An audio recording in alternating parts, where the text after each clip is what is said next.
right, good morning, everybody. We're going to get started. Welcome to the folks who are in the room. Welcome to people who are joining us online. My name is Olga Patrinek. I'm the Senior Director for Resilience with Mercy Corps. We're excited to have you at this event, hot off the presses, sharing some of the latest research from Nepal on resilience building. This event is sponsored by the FFP-funded IDEAL program, so I wanted to hand it over for just a couple minutes to Penny Anderson, Chief of Party for IDEAL, who will kind of share how that program operates and why it brings us such great events.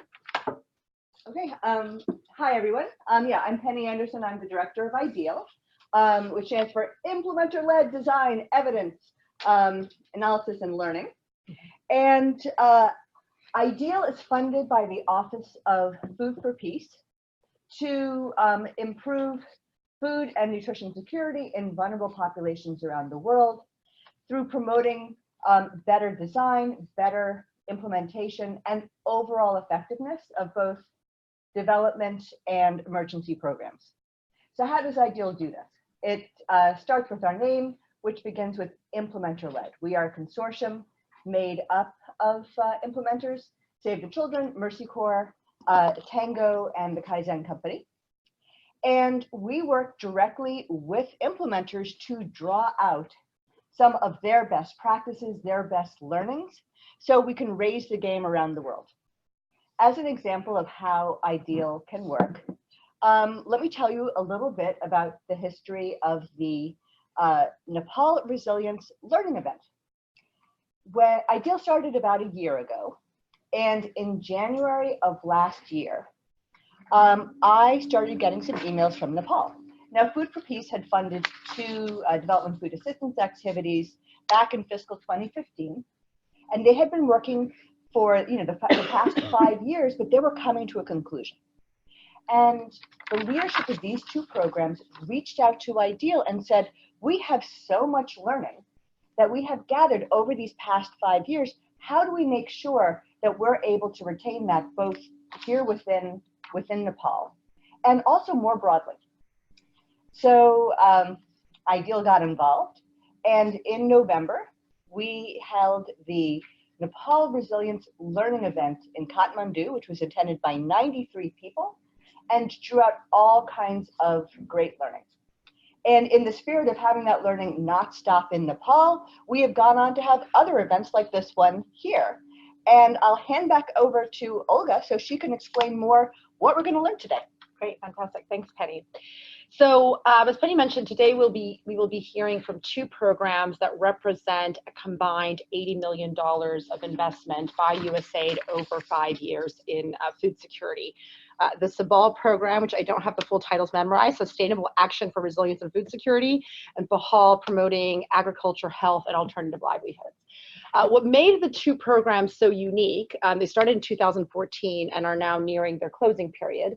What made them so unique is these were the two first development food security awards that were asked to specifically and explicitly incorporate a resilience design. This was around the time where resilience was still getting a foothold in the development agenda, and the goal was to see what could be done differently to protect development gains in context of recurrent crises and places that experienced frequent shocks and stresses. So how could the development investments be done differently in a way that prevented backsliding and ensured those gains were protected over time? So both programs were designed with this in mind, and both programs eventually incorporated a research component to understand what really matters for resilience in these contexts. So we'll first hear from Catherine Arnold-Armeyer. She will be talking about Sabal and its research on the role that social capital plays in building resilience. Catherine is the Associate Director for Monitoring, Evaluation, Accountability, and Learning, MEO, at Save the Children. Catherine provides technical meal support and guidance for emergency and development programs across Save the Children's food security portfolio. Prior to working with Save the Children, Catherine worked at the United Nations Foundation for 5 years, where she focused on building research and evidence around humanitarian settings. And second, we will hear from Kristen Schubert. Kristen researched did some research on PAHAL, specifically they implemented a recurrent monitoring study and a cost-benefit analysis to understand the relative benefit of integrated interventions on resilience building. Kristen is an economist with over 12 years of experience in applied economic analysis, monitoring and evaluation, and socioeconomic impact analysis. She led the evaluation for PAHAL, which was a project implemented by Mercy Corps and she did that as part of her work with causal design. Prior to causal design, she worked at USAID, leading the monitoring and evaluation unit covering Afghanistan and Pakistan, and she was very much involved in USAID's cost-benefit analysis methodology there. So without further ado, I will hand it over to our speakers and start with Catherine. Great, thank you so much for having me here today. So I'll be presenting the learning from our social capital study, which was done in Nepal on the Sabal program. But first, I just want to start out by acknowledging that this was really a team effort. So Tom Spangler is in the room as well, and he contributed heavily to this research. Also, Tango International was a big component, and of course, our team in Nepal led by Shriju Sharma. So very much a team effort. Next slide, please. So just to give you a little bit of background on the Sabal program, it's a multi-sectoral resilience program. As was mentioned, it started in 2015 and will be ending this year in 2020. Save the Children is the consortium lead. The way we really identified a need for this social capital was that in 2017, we had a theory of change review. It was sort of the midpoint course check-in on, it was right after the midterm evaluation. What are we doing right? What data do we have? What are the data gaps? And when we were looking at the resilience capacities and our resilience measurement, we realized that we didn't really have a lot of data on social capital. It had been measured at the baseline, and we knew it would be measured at the final evaluation stage, but we didn't really have any information at that point to really judge whether or not we'd done a good job so far. So we decided to integrate that as part of our annual survey and worked with Tango to do so. We used a mixed method, so we did both quantitative and qualitative. For the quantitative component, we integrated these questions into a household survey with more than 500 participant households. For the qualitative component, we conducted focus group discussions and key informant interviews across 3 districts. For comparison, the quantitative component covered 8 districts. The purpose of this work was really to understand how Sabal interventions had affected social capital, and then how that had affected resilience capacities in turn. So I know that sometimes resilience lingo can be a little bit jargony, so I just wanted to make sure that we're all on the same page in terms of the definitions that we're using for these different components of social capital. So there are 3 main areas of social capital that we were looking at in this study. The first was bonding social capital. So that's really looking at the connections, the relationships, and trust within communities and within groups. Then there's bridging social capital. And to remember this one, I sort of think of like a bridge between 2 communities or 2 towns. And that's the connection between communities, like across different communities or different groups. Then there's linking social capital. And that one is sort of also easy to remember because you're essentially linking these communities with external institutions such as government, NGOs, etc. So those were the 3 areas that we were really looking at. Next slide. Also, every piece of resilience research, especially social capital, is very, very context specific. So in the Nepali context, social capital, we know, is very much based on caste and on ethnicity.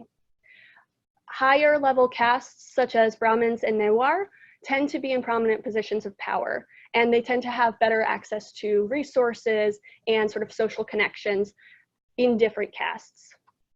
On the other end, disadvantaged castes, in particular the Dalit, tend to be excluded from some of these social events, and also they don't get as many resources as other castes do traditionally.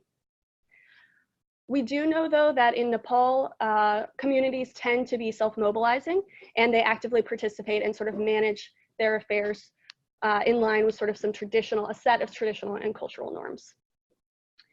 But then we also knew that there really wasn't a lot of research out there around social capital and the drivers of it within this rural Nepali context.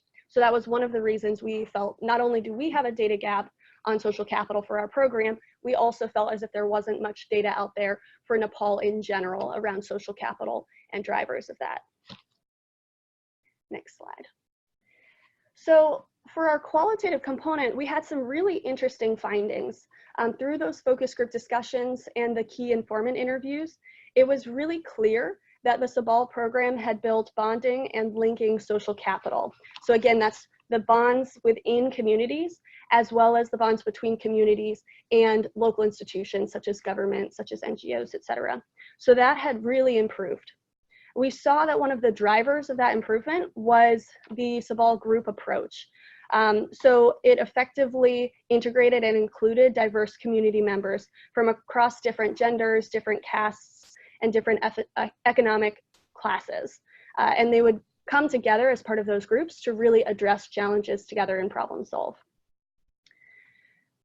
As a result of that, we also saw that they were able to better respond to shocks and stressors. So they were actually able to improve their resilience through this improved social capital and through the activities that had been implemented by the program.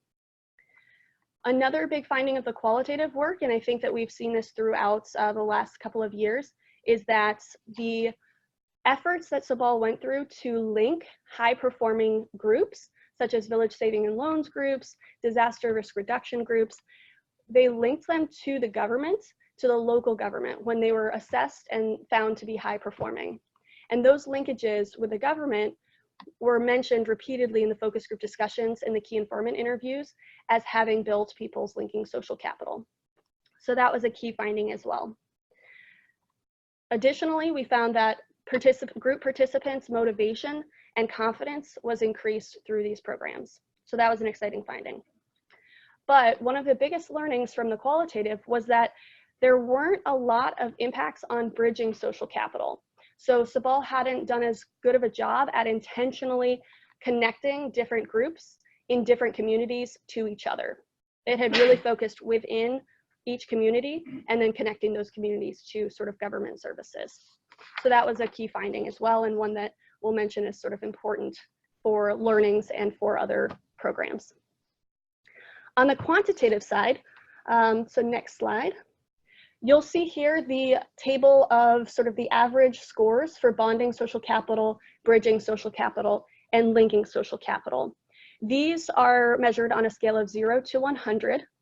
And we found that for bonding social capital, the average result was 80.4 out of a total of 100. For bridging, it was 68.8. And for linking, it was 42.2. I have up here also, just for context, the results from the 2016 baseline study, which also captured these indicators. But I want to make a cautionary note that these two were using different sampling methodologies within the same communities, but they're not directly comparable. So that's why they're in two separate tables and one smaller than the other. But in combination with what we found on the qualitative, it appears that potentially we could be seeing some improvements in bonding, bridging, and linking social capital. And the potential, like, it hints at maybe an increase in linking social capital that's even greater than for the other two. But again, we won't actually know until the final evaluation, when we'll have a study design that's comparable to the baseline, and there will be a test of differences. So some potential hints at what we might see, but no clear results for sure. But one thing that we could tell from this sort of point in time estimate with the annual monitoring study is some data on caste dynamics as well. So we broke down the quantitative social capital results by caste, and not surprisingly, the Dalits, which is one of the disadvantaged castes, was the lowest, scored lowest on both bonding and bridging social capital. They were only slightly behind the other castes, but they were sort of in last place, let's say. However, something that was really interesting to see was that Dalits actually had the second highest score for linking social capital, which was really interesting. And combined with what we found on the qualitative research, we thought that that was likely because they had been proactively included in each of these community groups and had been proactively linked with government services and with NGOs. So because that was such an intentional component of the Sabal program, we're thinking that might be one of the reasons that this disadvantaged caste was actually not at sort of the bottom of the linking social capital scores. Next slide. So we also looked at, okay, so we're seeing these changes around social capital. We're hearing from the focus group discussions and the key informant interviews how it's changed, but what does that actually mean for resilience and some of the resilience capacities? So what we saw was that there were really a couple different themes. One was people were really expressing that the Sabal program and improved social capital had increased access to resources. There was also frequently mentioned that this had increased access to knowledge and increased adoption of improved practices, both on health, nutrition, and agriculture. And lastly, people talked about the inclusive information systems and how, you know, having better relationships within these communities and to government services had really helped to improve the kind of information that people were able to receive and make sure that people really knew about improved nutrition practices, improved agricultural practices, how to adopt them, and where to find resources for them. Next slide. So what does this all mean for others? I'm going to divide this component into recommendations on research, and then I'll talk about some recommendations for programming. So for research, this study did some things, but didn't do other things. And one thing that we think could be really helpful is looking more at sort of layering of interventions and how that affects social capital. We started to look a little bit at that. We did do some analyses to see if scores on social capital differed between receiving one intervention or receiving more than one intervention. And we saw some evidence that having more than one intervention from Sabal may have had a tentative improvement on bonding, bridging, and linking. But there really needs to be more research on this because it wasn't sort of the intentional component of this research. We also think that there needs to be some additional research looking at correlations between improved social capital and some of those higher level resilience well-being outcomes. So things like prevalence of poverty, child nutrition status, etc. The final evaluation for both Sabal and PAHAL is scheduled for February, and it will be looking at some of this, which will be an exciting opportunity to see, okay, are there actual statistical correlations between these different variables? Additionally, we think that there could be some more research on, you know, are the categories of bonding, bridging, and linking the most appropriate categories? Are they applicable to every different context, or does it vary? We saw that, you know, bridging social capital, potentially according to the qualitative work, wasn't built as much as we thought it would be on the Sabal program. And yet it seems as if the communities were still improving on social capital as a whole and on resilience as a whole. So how much is that, are those three distinct areas really important? Do you need all three to contribute to resilience outcomes, or is just two enough? Are there other areas that we might be missing besides those three categories? So that's something else we think needs to be looked at. And then lastly, we think there needs to be a little bit more research on idiosyncratic shocks as compared to covariate shocks, and how social capital really contributes to being able to withstand each of those different types of shocks. So lastly, I wanted to give some recommendations for programming. We really do recommend, as a result of this research, the community group approach and making sure to facilitate linkages between those community groups and local government services in a very formal way. So for Sabal, we actually registered all of the high performing groups with the government, and the government contributed resources to those groups. There was actually, they committed $10 million in funds for those groups, which was really exciting to see. And the focus group discussions really reflected this as a key component to building social capital. So it was meaningful for the communities, and we really think that it contributed to linking social capital in meaningful ways and bonding social capital. But also, because of that learning around Sabal potentially not contributing as much to bridging social capital, we think that other programs should really look at the different types of social capital and how you can build each one, because the activities to do that are somewhat different. So for example, we could have brought together those various community group leaders more often so that there could be connections between those different communities. And we could be more intentional about that. So I think that other people can learn from that and can incorporate that into their program designs as well. So with that, I'll wrap up and give it back to you. Thanks so much. We want to just pause for just a moment to see if there are any clarifying questions or anything specific to social capital, and then we'll just for a few minutes see if there are any questions, and then we'll go to the next presentation and potentially look across and look at comparative questions. So, thanks a lot. It's very interesting. You mentioned in your concluding comments that you weren't able to draw any correlation between social capital development and economic improvement. Did I understand that correctly? Yes, that's Okay. correct. So my question then is, what is the long-term expectation, and what do we know from research about the sustainability of these various relationships that you were describing? My other request is, could you kind of talk about it in lay language a little bit, just in terms of your observations? I'm happy to know the new terms, but I'm just wondering if you can dissect it a little bit and talk about it more in lay terms about what your expectations are.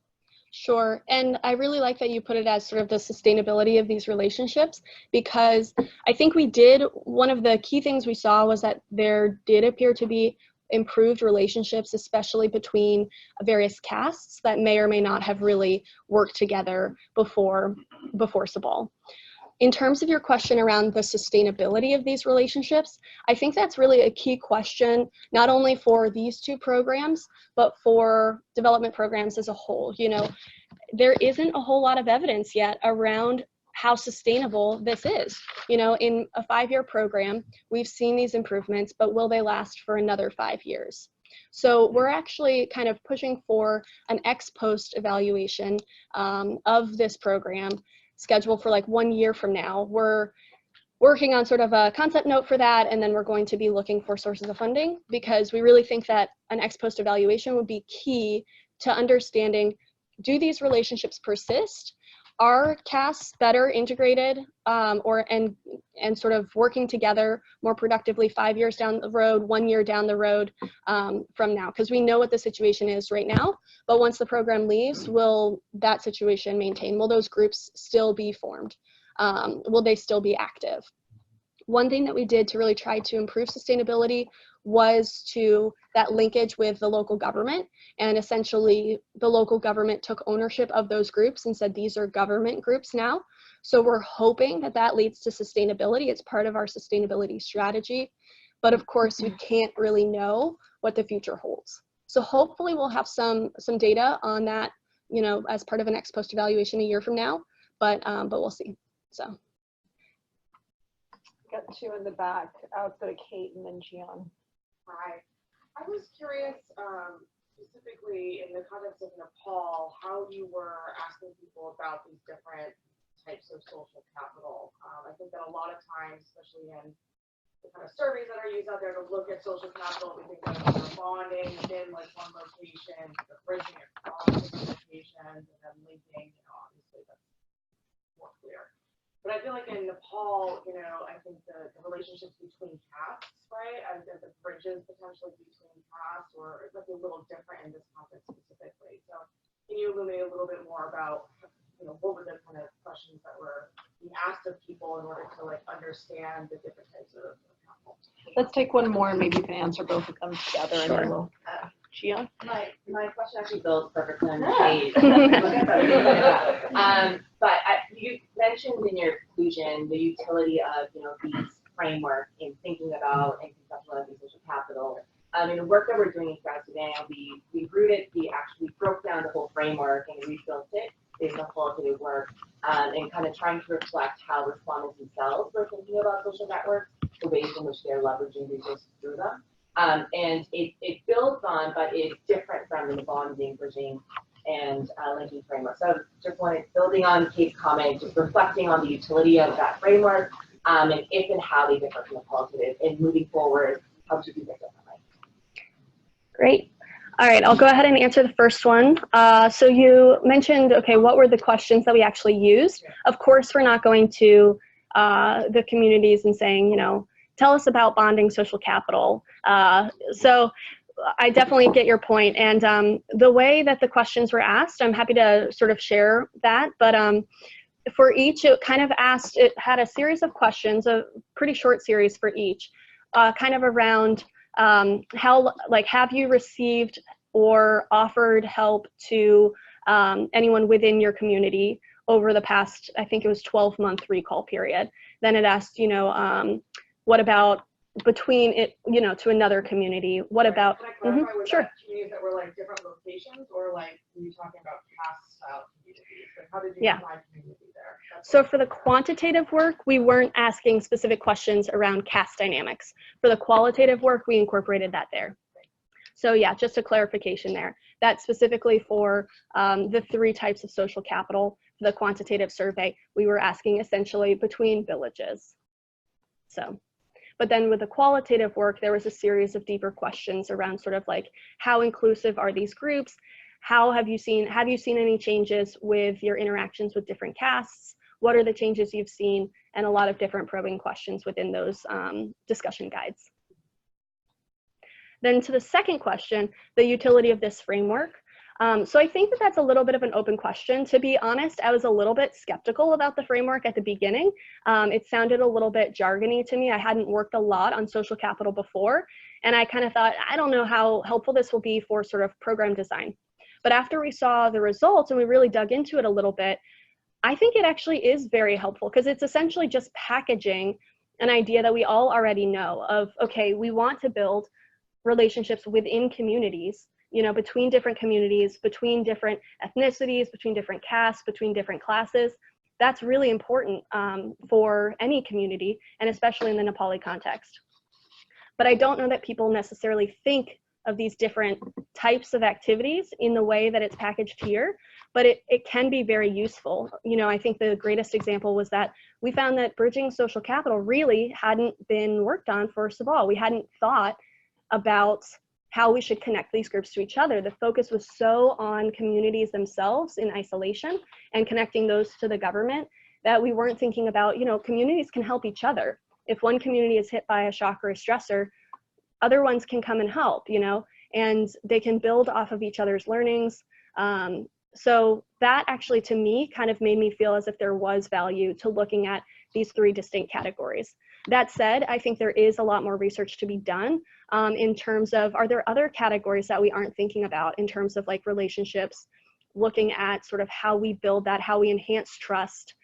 So I think that for me, the current 3 categories are actually quite useful to think through, but that there needs to be more work done. I think what you guys were describing about how you really built it from the bottom up, and sort of some of it aligned with these 3 concepts, some of it didn't.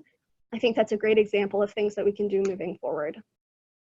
Great. We're going to move on, but there will be time to ask questions at the end. Thanks for that discussion on social capital. Definitely an important piece of resilience, and definitely great to see another piece of research that's kind of validating the importance of social capital in resilience building, but definitely a lot more nuances to unpack.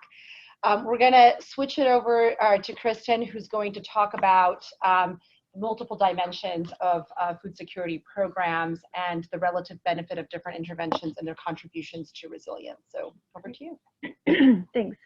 I'm Kristen Schubert. I'm with Causal Design, and we partnered with Mercy Corps to do an impact evaluation from June 2018 to July 2019. So it's a year-long evaluation of the PAHAL program.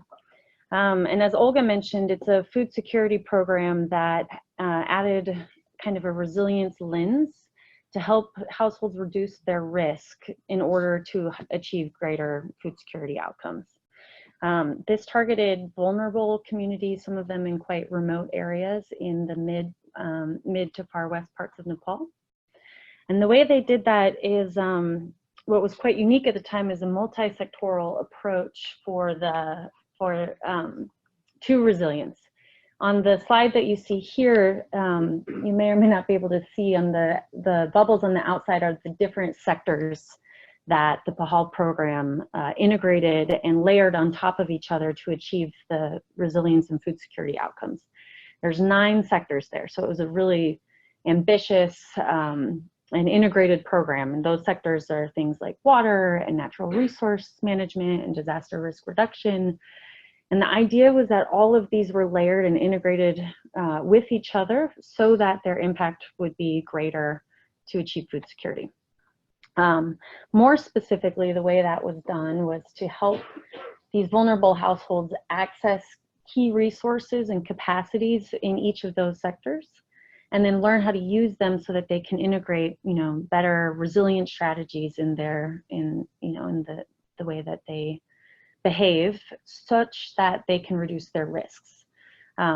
Things like, being better able to recover from shocks if they experience them, if they can mitigate the shocks, or maybe avert shocks and stresses entirely. So that was the kind of the design and the idea behind the PAHAL program. Mercy Corps had us come in to look at 3 specific evaluation questions. If I could paraphrase the first one, it was essentially, does that PAHAL approach work to achieve resilience outcomes? Does that 9 sectoral integrated program work to promote resilience? The second question builds on top of that first one, which is, you might imagine that a program that puts that many resources into 9 different sectors should be effective. And the question was, are there other combinations of interventions of sectors that might achieve resilience outcomes as well? So, of course, if you have 9 sectors in one area, that can you achieve the same thing with just 5, for example? So we looked at different combinations that I'll talk about in a minute and look at their effect on resilience. And then the last question that also builds on top of that second one is looking specifically at the cost value of those different combinations of interventions. And this is really a cost effectiveness question. So again, you can imagine an approach that has 9 different sectors and they're all layered together. If it's effective, it might also be kind of expensive. If you have a streamlined or a more efficient approach, can you achieve similar impacts but for a greater value for your dollar? So this is really about bang for your buck. Where can you spread those program dollars the most?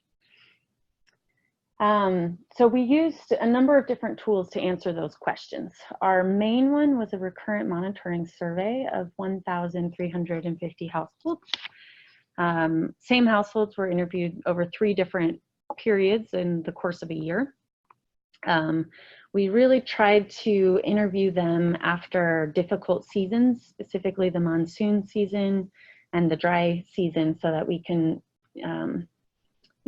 talk to households when they're in periods of stress and maybe experiencing shocks, so that we can understand how they're coping with those and measure if we see change over time. Things like landslides in the monsoon season or drought and hunger in the lean season. With that data set, we were able to do an impact evaluation using a difference in difference technique, for those of you that are familiar with that. We were able to take that data and build it into a tool called cost benefit analysis that we use to get to that cost effectiveness question as well. And then we also relied on qualitative data, including a panel data set from in-depth interviews, so that we interviewed the same people over the course of a year. And we had focus group discussions. When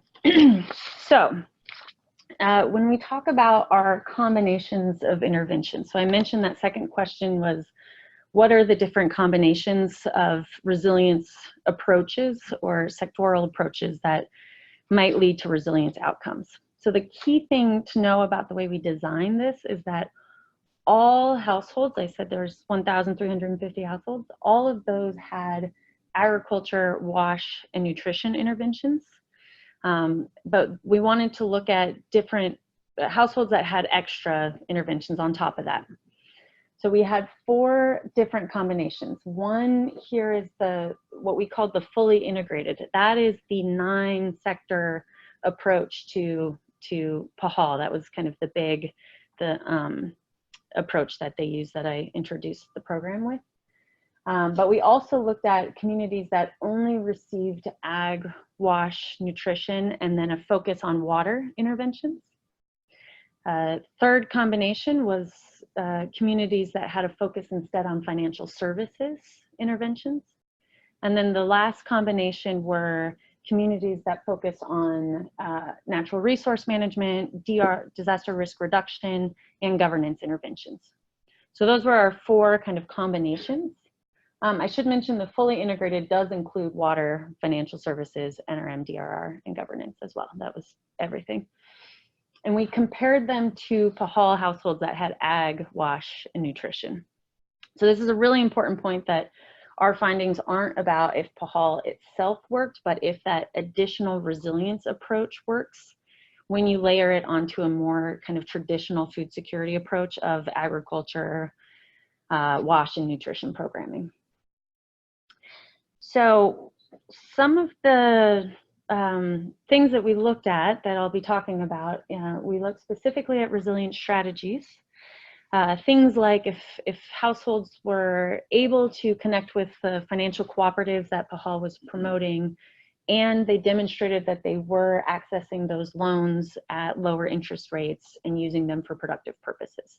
Those kinds of resilient strategies across all the sectors that we were looking at. We also looked at shocks, what kinds of shocks that people are experiencing, how frequently, and then what kind of losses they were experiencing. If they weren't able to go to work, if they had medical expenses, they lost their crops.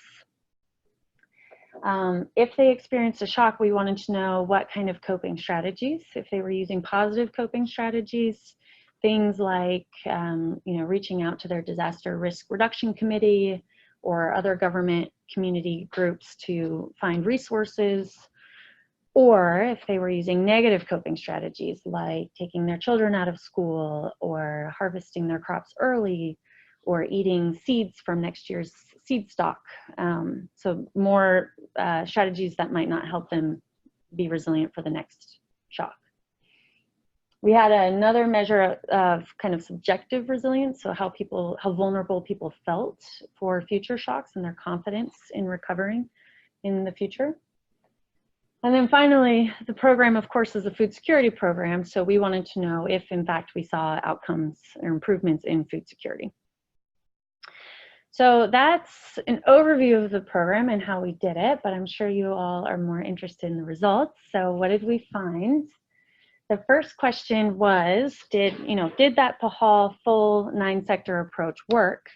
And in fact, yes, we did find that the full integration approach, that 9-sectoral approach, did work and did lead to improvements in resilience outcomes. And specifically, these households demonstrated a deeper reliance on resilience outcomes, and they felt more confident in their ability to recover in the future. So that kind of subjective resilience measurement. A couple other things we found there, our qualitative research did show that a lot of those positive outcomes may have come from the agricultural interventions, the water interventions, and the financial services specifically were commonly mentioned interventions that the households felt really helped change their behavior. And the only other thing that I would mention is that we did see on average positive impacts for the full integration group, but there were households that were on the very, very extreme end of vulnerability, so really outliers, who did not seem to benefit from this program. We didn't see very much change in their resilience over time. So the second question, we know the full integration program works. Is there another combination that also works? And in fact, we find that the water combination, so those are communities that really focus on water in addition to ag, nutrition, and WASH programming, had the highest number or the greatest number of positive resilience outcomes. On the screen here, I have a number of different resilience outcomes that we looked at, and you can see that the water intervention led to a deeper reliance on positive coping strategies. also had that measure of subjective resilience. People felt more confident in the future in their ability to recover. Same as what I just said happened with the full integration approach as well. But in addition to that, water households had an improved ability to cope and recover from actual shocks, which meant they were demonstrating positive coping strategies, but they were also recovering faster from shocks. They were getting back to work faster, they were experiencing fewer losses. And then finally, they did have one measure of higher food security. We looked at the food consumption score, which is a measure of dietary diversity and sufficiency, and we did show that water had an impact on that particular score. It's a short-term measure. So you can see here that the water intervention was particularly effective. I will also point out there are some negative effects, things that were not part of the PAHAL theory of change. So water worked in improving the actual ability to recover from shocks, and none of the other interventions did, and in fact they decreased household abilities to recover. So that's a measure of negative coping strategies. So we were able to see that households used more positive coping strategies, but also used more negative coping strategies in the other groups. And then the NRM, DRR, and governance group also led to decreased food consumption scores compared to our comparison group. Okay, so water was, we think, the most effective. So now the next question is, what was the most cost effective how much did it cost to achieve those outcomes? And in fact, the water combination is also the most cost effective of all the 4 interventions, which really means that per dollar spent, you get the highest amount of impact from your water interventions in terms of resilience outcomes. What you see on the screen here is a measure of what we call net present value. And what that really means is that over a 10-year period of time, the water households will be $786 better off than the PAHAL comparison households that had just ag, wash, and nutrition. You can see there's other positive effects. The financial services also had really high returns as well, and full integration had positive returns. So those are all cost-effective programs. That's what we would say the benefits were worth the costs in those programs. And when I say benefits, I mean households showed improved incomes over time. They had lower debts over time. We looked at a number of different beneficial outcomes for households. But we also look at their costs, right? So participating in the PAHAL program is a cost. Like the financial services is a 26-day training, and that takes time for these farmers. So we looked at the investments that they put in, if they did bioengineering of their land, if they invested in improved agricultural inputs, those types of things. And then we also looked at PAHAL costs. PAHAL invested $25 million at the end of the program, so that includes the $25 million, as well as the government of Nepal put in a lot of money into this program too. So we included all of the costs to support this program, and at the end of the day, the water was the most cost effective. So that's net? Yeah. You'll also notice that per household? Per household, yeah. You'll notice the NRM, DRR, and governance group has a negative number, which means they are worse off compared to the comparison groups, which really means it's more a measure that they may have had benefits, but they were not worth the costs that PAHAL invested in that particular program. That's what that means. So if there's one thing you remember from my presentation, it is that the resilience approach does work. We were able to demonstrate that it worked here in PAHAL, but that the water combination of interventions was particularly effective and cost effective. It's what we call a win-win. And that's particularly in the PAHAL context. So for program people, it's not to say that water is going to work everywhere, but if you believe that water is a resource that might be useful in your own programming, it might be worthwhile to look at the way PAHAL approached that.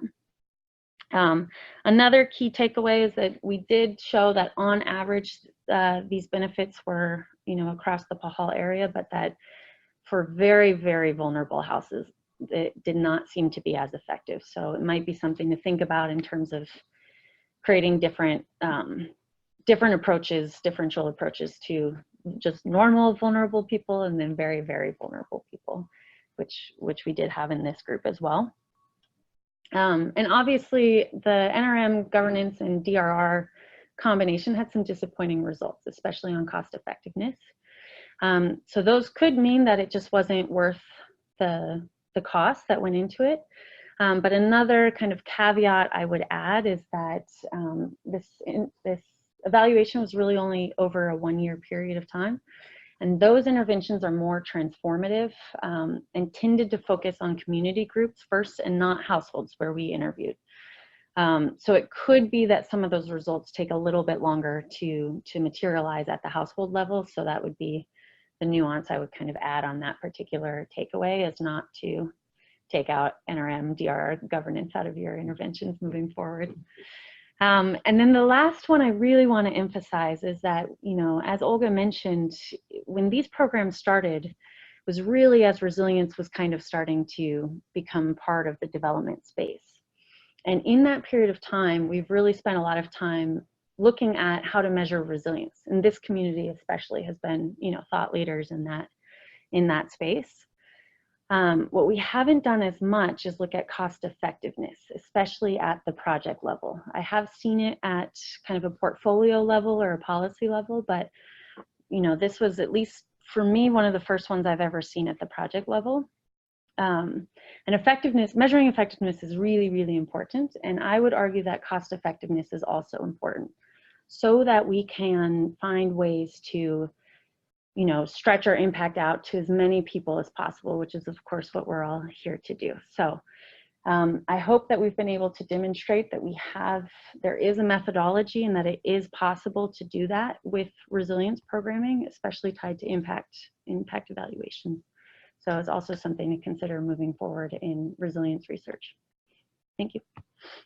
Great. Thanks to both of our presenters. Definitely lots to chew on there.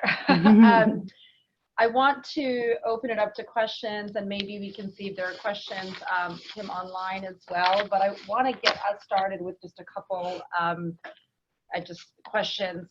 One thing that's sort of interesting to me is that both of these pieces of research, if I understand correctly, and the results kind of came about much later in the programs, right? So we're looking retrospectively and seeing how things looked. I'm curious if you guys have reflections on what we would do differently. What are your recommendations for what we should do differently at the start of a program to build some of this thinking in? So in your case, Catherine, how would you guys have maybe measured and tracked social capital earlier on to help it inform program decision making? And maybe for you, Kristen, just understanding what should we be thinking about if we wanted to do this kind of research at the very beginning of a program and this kind of cost benefit analysis. What would you have recommended PAHAL do differently to start this sooner and have those results sooner? Yeah, I think those are great questions, Olga. I think for Sabal, so this did come about sort of towards the end of the project.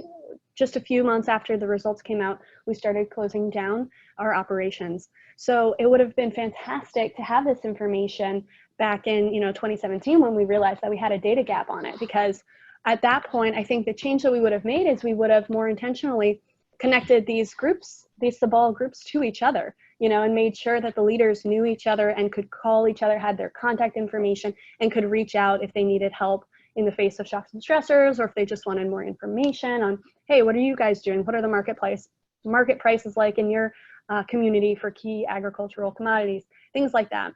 So there's clearly something that we could have done if we had known this information sooner. But the resilience field is so new, we're learning as we go, it feels like. So I think what other programs could do to get this kind of information sooner is really incorporate the social capital module, which isn't actually very long, into annual surveys, and sort of get a sense of that from early on. Recurrent monitoring surveys, of course, are often do have that component in them. So I definitely encourage folks to do that. We had originally had that in our plan, but for various budget reasons and with the earthquake, there were reasons why we had to take that out. So not every project can sort of do that full recurrent monitoring process. But I definitely think that the social capital modules are not that burdensome to incorporate into sort of routine monitoring or annual surveys. So that's definitely a recommendation I'd make to others, and I think a learning for Save the Children as well. The only thing I would add for specifically the way we approached it, I mentioned it was a one-year evaluation. It was at the end of the program, and actually most of the communities we interviewed had already closed programming. So it was kind of a post-project evaluation. Ideally, we could start earlier so we can capture some of those impacts in real time. That would be great. PAHAL changed quite a bit over those 5 years, so I don't know if that particular program, if it would have worked and allowed it to be as adaptive. But ideally, you could start a little bit earlier. And then to tie in cost-benefit analysis is really important to set up the financial records. So we got lucky in that PAHAL, we were able to look at how much they spent on each of those 9 sectors. And I've done dozens of CBAs for USAID, and very, very rarely can you find data disaggregated at that level. So that was really a gift. And then also other administrative and monitoring data that was really useful, so that we were able to find communities that had just water interventions, but not the financial services. So really having, very detailed administrative data on the kinds of interventions and the interactions that the households have with the programming is very, very useful for setting up an impact evaluation and then tying it to the cost-benefit analysis. One other thing I might add actually is that I also wanted to mention that we are sharing the results of this with our government counterparts because, now that many of the groups are actually under the local government administration, they can make some of these linkages that we weren't able to make. So that's an important component for us as well, is sort of sharing what we found with our local government counterparts. So just wanted to mention that there as well. Let's go online and take a few questions there, and then we'll come back to the room. Yeah, so we have a lot of questions for both speakers. One of the questions for Kristen is, to what extent were the PAHAL communities / participants connected to existing resources? And what sustainability measures have been put in place? And then for Catherine, we have a lot of questions, one of which is, were there any standout negative fallouts when building relationships using the 3 social capitals that future programs? So I'm just going to repeat the question so everybody can hear, because the mic is here. So I think the first question was, to what extent communities were connected to existing resources and were able to leverage those. Is that right? For Catherine, it was around negative fallouts from the kind of social capital building model that you talked about. Yeah, so great question in terms of looking at that theory of change, which started with access to those resources. We did try to measure that, and our findings were quite limited, actually. We didn't get a clear picture of how those positive resilience outcomes actually came about, because there were really mixed results on the access to those capacities and resources. One of the things that might be happening there actually is that the PAHAL program did promote all these different resilience strategies with the idea that households can choose the ones that are most appropriate to them. So there was no kind of prescribed approach that if you work on the financial services and have positive financial service activity, you should have resilience outcomes. But rather it had the multi-sectoral approach. So the hope and the idea is that if there is that access to those ecosystem of resources, that households can pick and choose different ones depending on their shock and the resources they had at hand at that period of time. So that could be what's happening, but we did try to measure it, but we didn't really come out with a clear picture on resources and capacities. And then on sustainability, that's as Catherine talked about in the right before my presentation, also really relevant question. We looked at, of course, a period of a year, but this was after programming had stopped in the majority of our communities. So we were able to get a sense for continued behavioral change. But of course, sustainability, especially in resilience, takes takes a lot longer than that. So I would say we have a snapshot, but there's probably a lot more research out there that can be done into a further time period.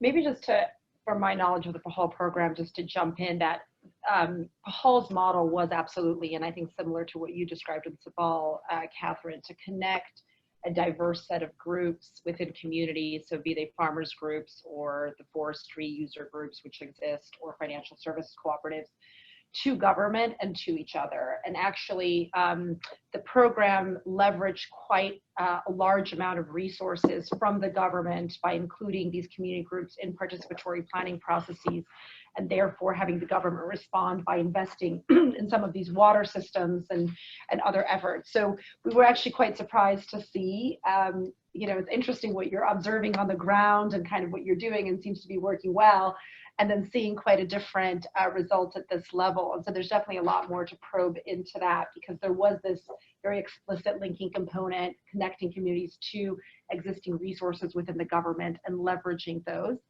I think maybe in the impact evaluation and kind of a post facto evaluation, looking at whether that maybe has positive benefits in the future will be interesting. Like, does it really take more time for some of these governance and community level results to manifest themselves? So. Great, and I can address that question, the online question about sort of unintended consequences or any negative findings in terms of a negative effect on social capital as a result of program activities or anything else. I think that's a great question. I don't think that our community is always quite as good at looking at unintended consequences in a meaningful way. We did try to ask some of that in our qualitative research. We didn't see any big standouts.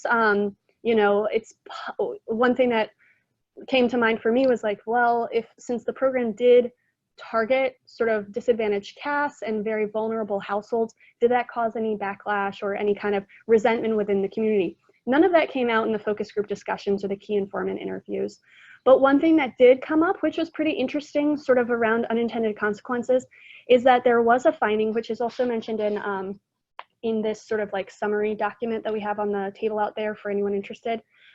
We did find that bonding social capital, so in other words, you know, the relationships within communities and sort of people's ability to function within those communities, it was sort of adversely affected by some of the very technically oriented groups. So like some of the farmers groups and the gardening groups and the DRR CCA groups, there was a dynamic of like, sometimes people felt that since they were so technically oriented, a lot of it was, a lot of the sessions were around trainings, and it was sort of being led by these Sabal facilitators. And so sometimes people felt like they didn't have quite as much voice to be the active leaders of those groups, whereas they had a lot more say and a lot more leadership in the village savings and loans groups, for example, and sort of those groups that were really designed for social support and community, sort of managed by the community themselves. So I think that's an area that we could work on, is making, when we are having groups that are very technically oriented and we want to have trainings and improve practices on specific areas, still figure out a way to make the communities feel ownership over that process, because it seemed as if maybe we weren't quite as good at that as we wanted to be. And it's in one or two communities, people expressed that maybe they felt a little bit disempowered for those specific sort of training approaches. Interesting. In the room, so we have a question here. Go ahead. So, well, let's take a few. So 1, 2, and then Ali in the back. On the determination of the return on investment for water and finance or the cost effectiveness analysis, were you able to control for any baseline differences between communities in terms of existing water resources or existing financial services? I'm curious, and if so, how were you able to do that? Mm-hmm. Let's just take a few. Oh, great. Please, sorry, I realize that people could just say your name and where you're from, if you don't mind. When you Oh, sure. So my name is Tatiana Galicio. I'm from the International Research Institute for Climate and Society at Columbia University. And my question, thank you both for the presentations, in particular for the presentation that focused on social capital. I was just interested if there's been any assessment of intra-household differences in social capital. I'm not sure if maybe that just wasn't reported on here, but it seems like an interesting and important aspect, just considering oftentimes women and men can have different types of capital available to them and use it differently. And so especially with regards to being able to access groups for different communities and how they're participating in them. And so I was just curious to know if there's any information about that from the study. Great. We'll just take one more in the back there. Hi, my name's Alan with Mercy Corps. And I just wanted to dig into the result about vulnerable, very vulnerable populations, and within the interviews and focus groups, if you dug in at all as to why that might be, if they, what factors were at play, if they had recommendations of how they could be more, if there could be more of a positive impact on the population.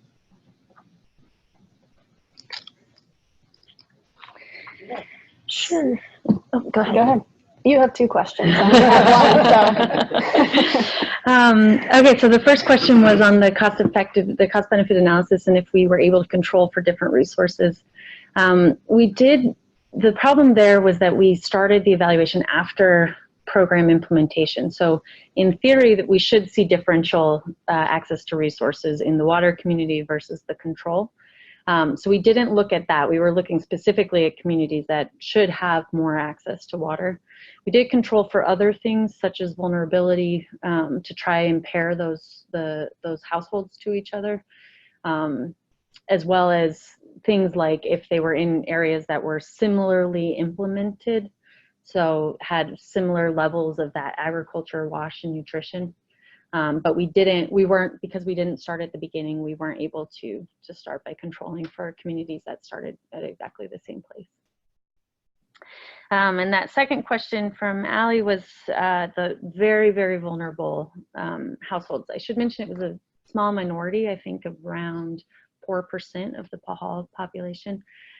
And just to give you a sense for how vulnerable they were, the Coping Strategy Index is a kind of index on negative food coping strategies, the short-term index. I think the average was something around 5, which doesn't mean anything if you're not familiar with that index, but this very vulnerable group was over 100. So their behavior was extremely different. They were very vulnerable. They were exhibiting a very high amount of negative food coping strategies. So we think there was something significantly different about that community.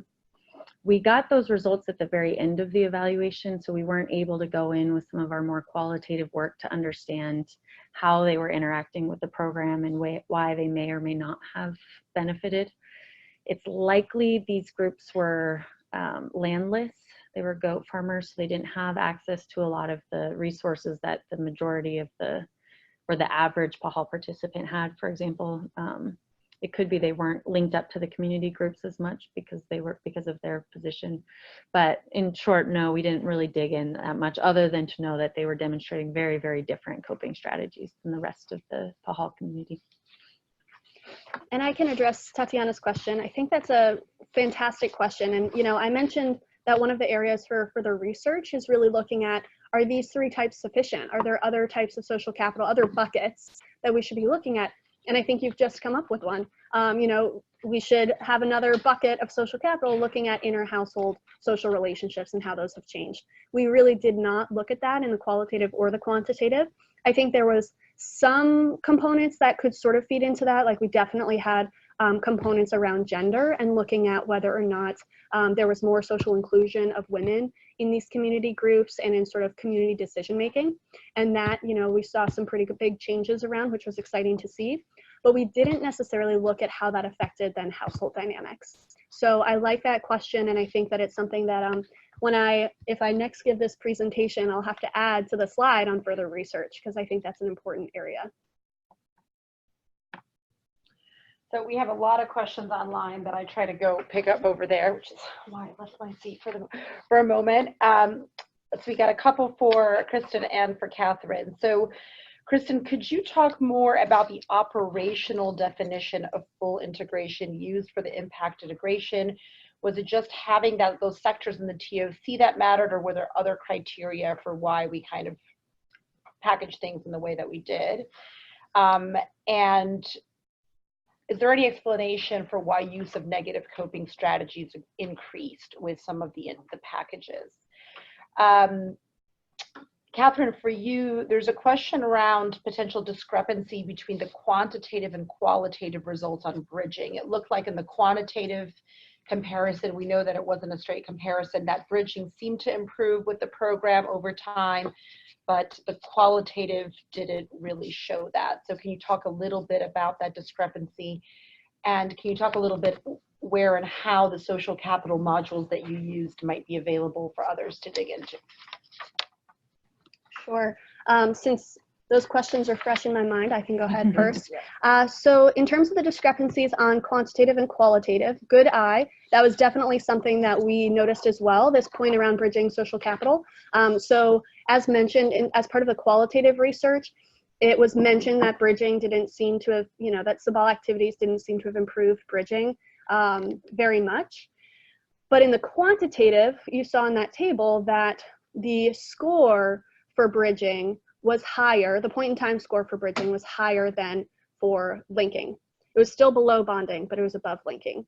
So I think that it can sometimes be a little bit confusing because it looks like, oh, well then bridging improved more than linking because the linking score is lower. But we don't actually know that for sure because it wasn't a comparative quantitative component. So in other words, I threw up sort of the baseline statistics just for context, but we can't compare those two points in time because they were different methods. So while it looks like in general people have stronger bridging social capital than they do have linking social capital, we can't necessarily say that Sabal contributed to any changes in that bridging social capital because that's not what the quantitative research was looking at. So it's a little bit tricky. We actually talk about it in this document as well. So we can share that PDF to the online community too, because it was a discrepancy. It was something that we noted as well. Like, oh, why is bridging social capital still higher than linking, which the qualitative told us we really improved. So we have to dig into that a little bit more, and ultimately we won't really have the answer until the final evaluation results come out and we can really see the differences, the statistical differences between baseline and endline. But great question. And then for the second one, around where can we find resources on social capital? So in terms of the questionnaires, those are actually on the REAL website and also the FSN network. So you can find all of those there. There's a series of guidance notes that have been produced that includes sort of the full questionnaire for measuring resilience, and it includes a questionnaire on social capital. And also if people are having trouble finding it, feel free, Olga, if folks can connect me, I can send those around. And then this will be available also, our sort of like summary of the study will be available to folks as well. So. The question on the operational definition of that full integration group. So we identified communities that had all 9 of those sectors.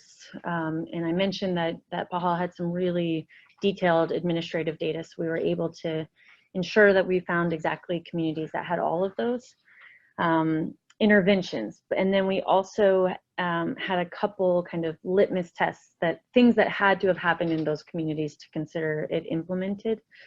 And those were things like, for financial services, they needed to have had a 26-day financial literacy training. So if households in that community had completed that training, then we considered it part of the implemented. And we did that across all 9 sectors, had certain kind of indicators of implementation. And then this question about why negative coping strategies increase for financial services, NRM, DRR Gov, and the full integration group, while at the same time of positive coping strategies increasing, is a very confusing finding. We're not really sure why that is, and really how to take that away, or what to take away from that. What we do know is, I mentioned there's these very, very vulnerable households, and it does seem that those households are driving that particular result because of their extreme vulnerability and their change over time. So that's part of our evidence that we think that these outliers that were really suffering really had quite a experienced quite a bit of shock, may have been the ones that were driving that result, and were not benefiting from the program. Yeah, and if I can just reflect quickly, I think we have just a couple minutes left. We might be able to take one question, but on this point of 2 minutes, so maybe I'll wrap up.